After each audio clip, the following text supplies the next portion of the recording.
Owner ಇದ್ದಾರಲ್ಲ, ಅವರು ಎಷ್ಟೋ ಜನಗಳಿಗೆ ಈ ತರ ಮಧ್ಯಾಹ್ನ ಊಟ ಕೊಡ್ತಿದ್ರಲ್ಲ, ಏನ್ ಅನ್ಸುತ್ತೆ ಅವ್ರ ಬಗ್ಗೆ? ಒಳ್ಳೇದು.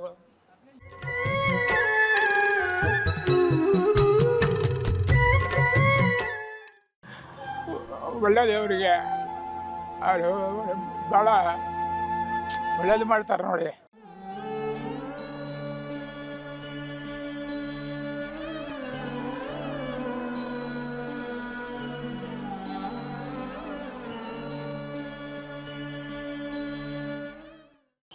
ಇದೇ ನನಗೆ ಭಾಳ ಸಂತೋಷ.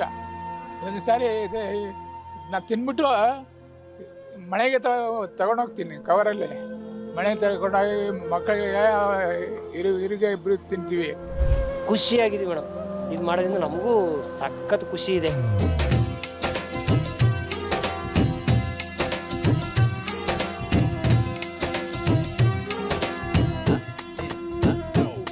ಇಲ್ಲ ನಮ್ಮ ಯಜಮಾನ್ರು ಹೇಳ್ತಾರೆ, ಅದರಲ್ಲಿ ಮಾತ್ರ ರೇಟಲ್ಲಿ ಕಾಂಪ್ರಮೈಸ್ ಮಾಡಿಬಿಡಿ, ಚೆನ್ನಾಗಿ ತರಕಾರಿ ಹಾಕಿ ಒಳ್ಳೆ ಊಟ ಕೊಡಿ ಅಂತೇಳಿ. ಹಾಗಾಗಿ ನಾವು ಅದರಲ್ಲಿ ಯಾವುದ್ರಲ್ಲೂ ನಾವು ಹೋಟೆಲ್ ಗೆಸ್ಟಿಗೆ ಯಾರು ನಮ್ಗೆ ₹1000 ಕೊಟ್ಟು ಇಲ್ಲಿ ಕಾನ್ಫರೆನ್ಸ್ ಮಾಡ್ತಾರೋ ಅವ್ರಿಗೇನು ಕೊಡ್ತೀವಿ ಅದೇ ಊಟ ಸರ್ವ್ ಮಾಡ್ತೀವಿ.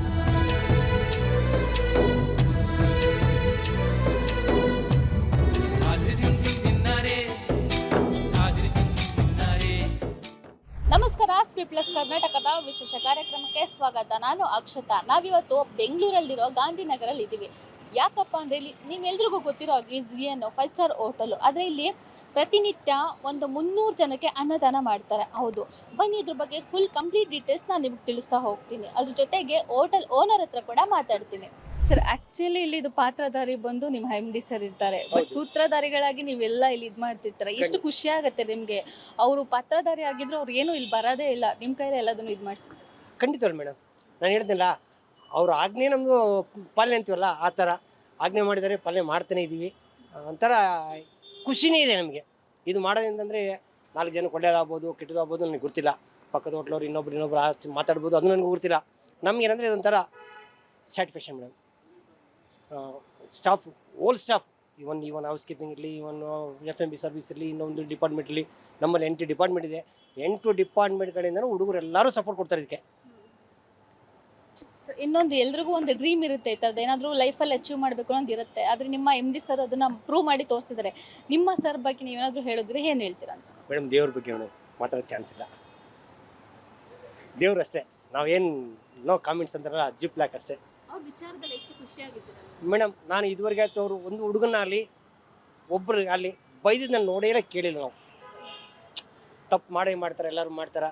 ತಪ್ಪು ಮಾಡಿದ್ರು ಕೂಡ ಯಾಕೆ ಮಾಡಿಯಪ್ಪ ಅಂತ ಕೇಳಿಲ್ಲ. ನೆಕ್ಸ್ಟ್ ಟೈಮ್ ಮಾಡಬೇಡಿ ಅಷ್ಟೇ. ಅವ್ರ ಮನಸ್ಸು ಚಿಕ್ಕ ಮಕ್ಕಳು ಇರ್ತಾರೆ, ಆ ಥರ ಇದೆ ಮನಸ್ಸು. ಅವ್ರು ಒಂಥರ ಹೇಳ್ತೇನೆ ಮೇಡಮ್, ಆ ಖುಷಿ ನಮಗೆ ಬರಲ್ಲ ಮತ್ತೆ. ಅದು ಪ್ರತಿ ದಿವಸ ಊಟ ಕೊಡ್ತಾರೆ. ಕೆಲಸ ಇಲ್ದಿರೋರು ಏನು ಮಾಡ್ತಾರೆ, ಹೊಟ್ಟೆ ಹಸಿವಾಗಿ ಇದಾಗಿ ಇಲ್ಲಿ ಬಂದು ಊಟ ಇಸ್ಕೊಂಡು ಊಟ ತಿಂದ್ಬಿಟ್ಟು ಹೋಗ್ತಾರೆ. ಏನು ಮಾಡೋದು, ಕೆಲಸ ಇಲ್ಲ ಅಂತ ಹೇಳಿದ್ರು.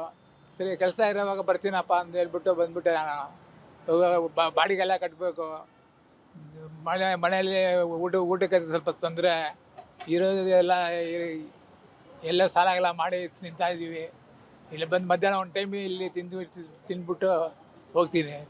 ಇಲ್ಲಿ ಹೋಟ್ಲು ಓನರ್ ಇದ್ದಾರಲ್ಲ, ಅವರು ಎಷ್ಟೋ ಜನಗಳಿಗೆ ಈ ತರ ಮಧ್ಯಾಹ್ನ ಊಟ ಕೊಡ್ತಿದ್ರಲ್ಲ, ಏನ್ ಅನ್ಸುತ್ತೆ ಅವ್ರ ಬಗ್ಗೆ? ಒಳ್ಳೇದು.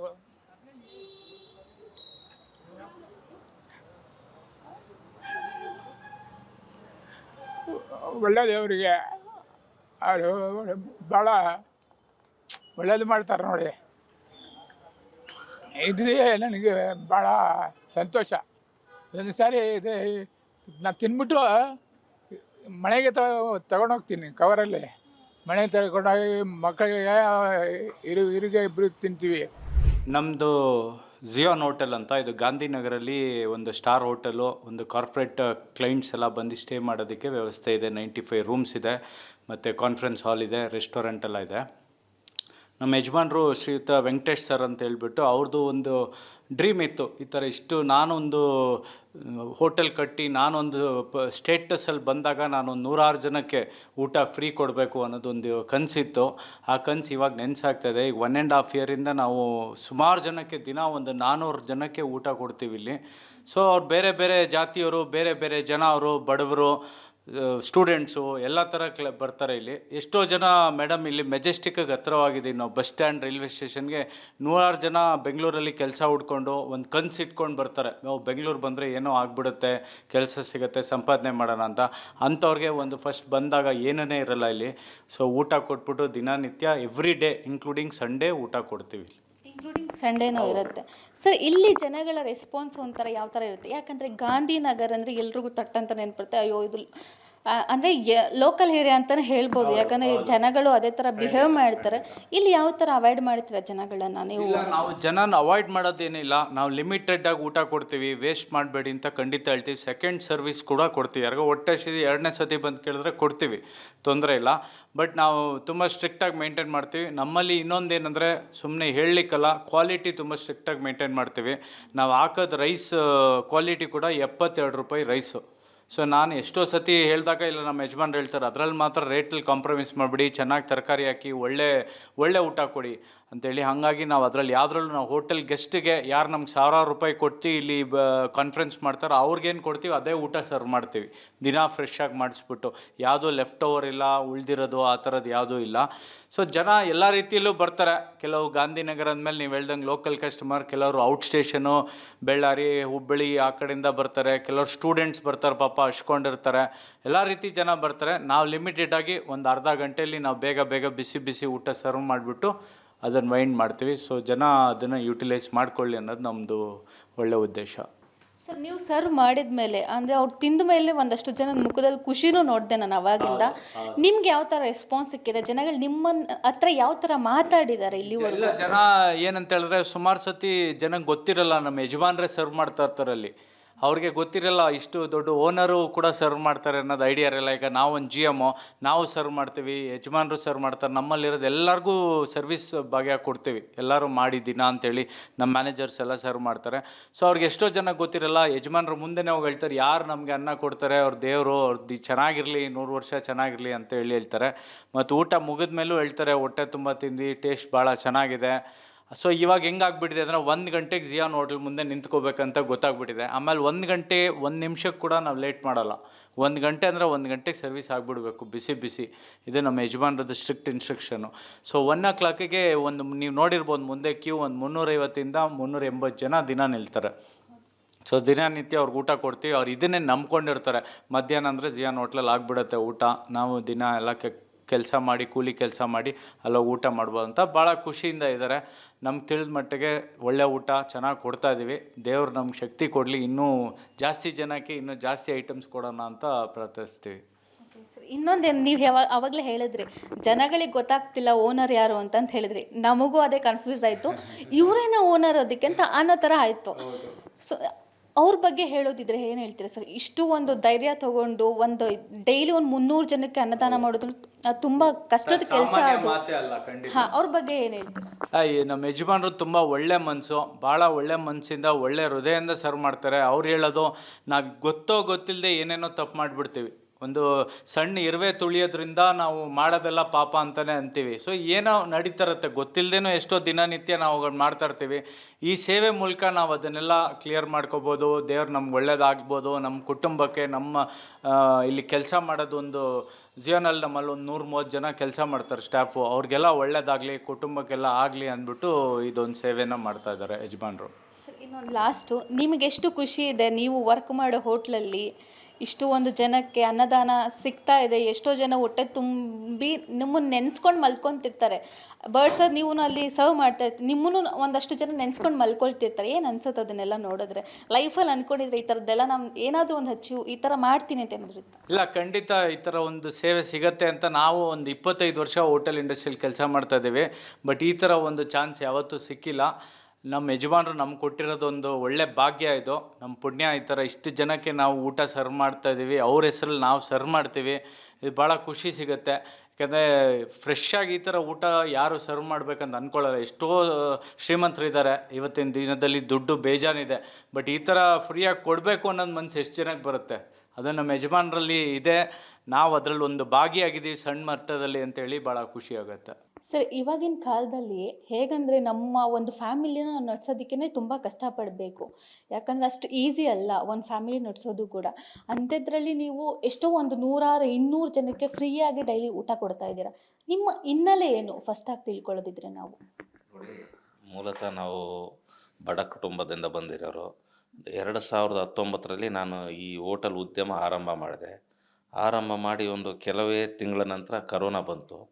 ಕರೋನಾ ಬಂದಾಗೆ ಈಗ ನಾವು ನೋಡಿದಾಗೆ ತಾವು ನೋಡಿದ್ದೀರ, ಬೀದಿಗಳಲ್ಲೆಲ್ಲ ಊಟ ಇಲ್ಲ, ಅದು ಇಲ್ಲ, ಇದಿಲ್ಲ. ಆಗ ನಾನು ಉದ್ಯಮ ಆರಂಭ ಮಾಡಿದ್ದೆ. ಸ್ವಲ್ಪ ನನಗೆ ಆಗ ಮನಸ್ಸಿಗೆ ಬಂತು, ನಾನೇನಾದ್ರು ಒಂದು ಸಮಾಜಕ್ಕೆ ನನ್ನಿಂದ ಒಂದು ಇರೋಷ್ಟು ದಿವಸ ನಾನು ಸೇವೆ ಮಾಡಬೇಕು, ನನ್ನಿಂದ ಸಮಾಜಕ್ಕೆ ಒಳ್ಳೆಯದಾಗಬೇಕು ಅನ್ನೋ ಒಂದು ಉದ್ದೇಶದಿಂದ ಆಗ ನಾನು ಪ್ರಾರಂಭ ಮಾಡ್ಬೇಕು ಅಂದ್ಕೊಂಡಿದ್ದೆ. ಕಾರಣಾಂತರ ನನ್ನ ಆರ್ಥಿಕ ಸಮಸ್ಯೆಗಳು ಇರೋದ್ರಿಂದ ಆಗ ನಾನು ಮಾಡೋಕ್ಕಾಗಲಿಲ್ಲ. ಈಗ ನಾನು 1 ವರ್ಷದಿಂದ ನಾನು ಈ ಅನ್ನದಾನನ ಪ್ರಾರಂಭ ಮಾಡಿದ್ದೀನಿ. ಇದರಿಂದ ಬಡ ಕುಟುಂಬಗಳಿಗೆ ಅಥವಾ ಊಟಕ್ಕೆ ಬಂದಿರೋರಿಗೆ ಅವರಿಗೆಲ್ಲ ಭಾಳ ಹೆಲ್ಪ್ ಆಗಲಿ ಅನ್ನೋ ಒಂದು ಉದ್ದೇಶದಿಂದ ನಾನು ಈ ಅನ್ನದಾನ ಕಾರ್ಯಕ್ರಮನ ಆರಂಭ ಮಾಡಿದ್ದೀನಿ. ಸರ್ ಇನ್ನೊಂದೇನೆಂದರೆ ನಾನು ಕೆಲವಷ್ಟು ಸಂದರ್ಶನಗಳಲ್ಲಿ ನಿಮ್ಮನ್ನು ನೋಡಿದ್ದೀನಿ.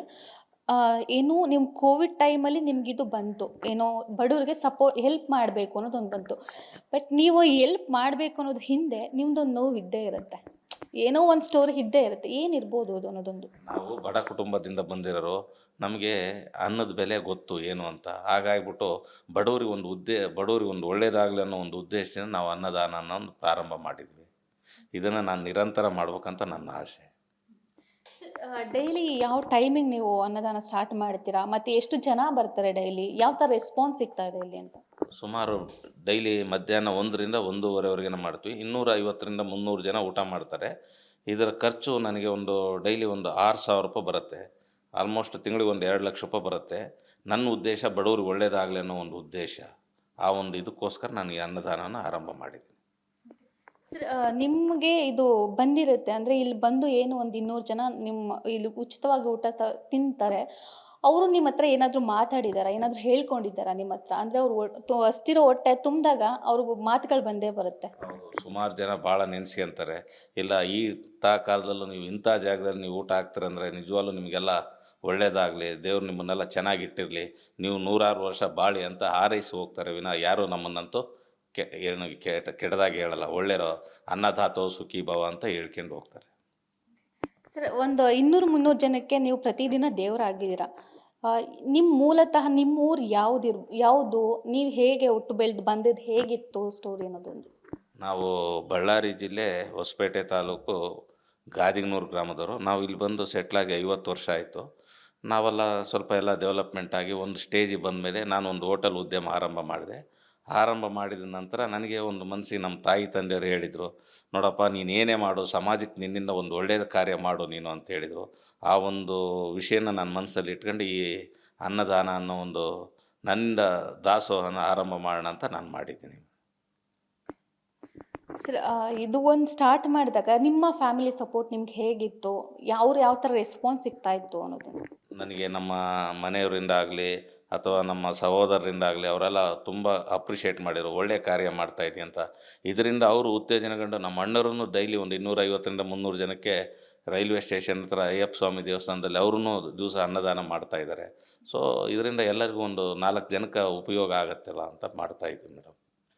ಇನ್ನೊಂದು ಇದು ಲಾಸ್ಟ್ ಕ್ವಶನ್ನು. ಸಾಕಷ್ಟು ಜನಕ್ಕೆ ಈ ಥರ ಅನ್ನದಾನ ಇದು ಮಾಡಬೇಕು ಅಂತ ಎಲ್ಲರಿಗೂ ಬರೋದು ತಲೆಯಲ್ಲಿ ಏನು ಬರುತ್ತೆ, ಯಾವ್ದಾದ್ರು ದೇವಸ್ಥಾನ ಹತ್ರ ಮಾಡಬೇಕು, ಈ ಥರ ಪ್ಲಾನ್ಸ್ ಒಂದಷ್ಟು ಬರುತ್ತೆ. ನೀವು ನಿಮ್ಮ ಹೋಟೆಲ್ ಮುಂದೆನೇ ಯಾಕೆ ಇದು ಒಂದು ಕಾರ್ಯಕ್ರಮ ಇಟ್ಕೊಂಡಿದ್ದೀರಾ ಅನ್ನೋದು? ಅಂದರೆ ಇಲ್ಲಿ ದಿವಸ 100 ಜನ ಟ್ರಾವೆಲರ್ಸ್ ಬರ್ತಾರೆ, ಯಾತ್ರಿಕರು ಬರ್ತಾರೆ, ಅವರು ಏನೋ ಕೆಲಸಕ್ಕೆ ಬರ್ತಾರೆ. ಇದು ಸಿಟಿ ಹತ್ರ ಆಗಿರೋದ್ರಿಂದ ನಾವು ಇದನ್ನ ಇಲ್ಲೇ ಮಾಡಿದರೆ 4 ಜನಕ್ಕೆ ಅನುಕೂಲ ಆಗುತ್ತೆ ಅಂತ ನಾವು ಇಲ್ಲಿ ಮಾಡ್ತಾಯಿದ್ದೀವಿ ಮೇಡಮ್. ಸರ್ ಇನ್ನೊಂದು ಏನಂದರೆ ಇದು ಗಾಂಧಿನಗರ ಆಗಿರೋದ್ರಿಂದ ತುಂಬ ಜನ ಬರ್ತಾರೆ, ಅವಾಯ್ಡ್ ಮಾಡೋದು ತುಂಬ ಕಷ್ಟ ಆಗುತ್ತೆ. ಯಾವ ಥರ ನಿಭಾಯಿಸ್ತಾ ಇದ್ದೀರಾ ಅದನ್ನು? ಇಲ್ಲ ಮೇಡಮ್, ಇಲ್ಲೆಲ್ಲ ಶಾಂತವಾಗಿ ಬರ್ತಾರೆ, ಕ್ಯೂವಲ್ಲಿ ನಿಂತ್ಕೊಂತಾರೆ, ಅವ್ರು ಊಟ ಮಾಡ್ತಾರೆ, ಇನ್ನೂ ಸ್ವಲ್ಪ ಬೇಕಂದರೆ ಕೇಳ್ತಾರೆ. ನಾವು ಅದಕ್ಕೆಲ್ಲ ಇದು ಮಾಡ್ತೀವಿ. ನಮ್ಮ HODಗಳು ನಮ್ಮ ಸ್ಟಾಫು ತುಂಬ ಸಪೋರ್ಟ್ ಮಾಡ್ತಾಯಿದ್ದಾರೆ. They are supporting A lot. ಅವ್ರ ಬಗ್ಗೆ 2 ಮಾತು ಹೇಳೋಕ್ಕಾಗ್ತಾಯಿಲ್ಲ, ಅಷ್ಟು ಚೆನ್ನಾಗಿ ನನಗೆ ಸಪೋರ್ಟ್ ಮಾಡ್ತಾಯಿದ್ದಾರೆ. ಎಷ್ಟು ವರ್ಷಗಳಿಂದ ಈ ಥರ ಇದು ಅನ್ನದಾನ ಮಾಡೋದಕ್ಕೆ ಸ್ಟಾರ್ಟ್ ಮಾಡಿದೆ? ಎಷ್ಟು ವರ್ಷ ಆಯಿತು? ಈಗ 10 ತಿಂಗಳಾಯಿತು ಮೇಡಮ್. ನಾಳೆ ಆಗಸ್ಟ್ 23 ಬಂದರೆ 1 ವರ್ಷ ಕಂಪ್ಲೀಟ್ ಆಗುತ್ತೆ. Beat Plus Karnataka.